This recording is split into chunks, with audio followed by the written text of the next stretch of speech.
अदनान, क्या तुमने मुझे सोई हुई शहजादी कहा था? इस बच्ची ने खुद तुम्हें सोई हुई शहजादी का नाम दिया।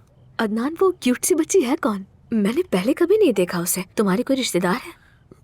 रिश्तेदारों में है, यानी दूर के रिश्तेदार हैं। ठीक है। और वो औरत, उसका नाम दानिया है शायद। क्या वो उसकी माँ है? ज़मरुद, तुम्हें आराम करना चाहिए, सोने का वक्त है, ठीक है?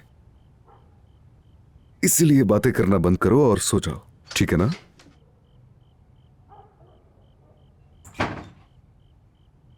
आप मुझे बिल्कुल नहीं पसंद, तो चली जाए।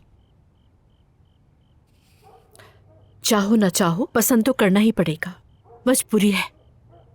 मैंने कह दिया। अगर तुमने मेरी बात नहीं सुनी तो याद रखना, तुम फिर कभी उस आंटी से नहीं मिल सकोगी। सुन लिया? वो जो कहानी में बुरी सी चुड़ैल आती है ना, पता है कौन है?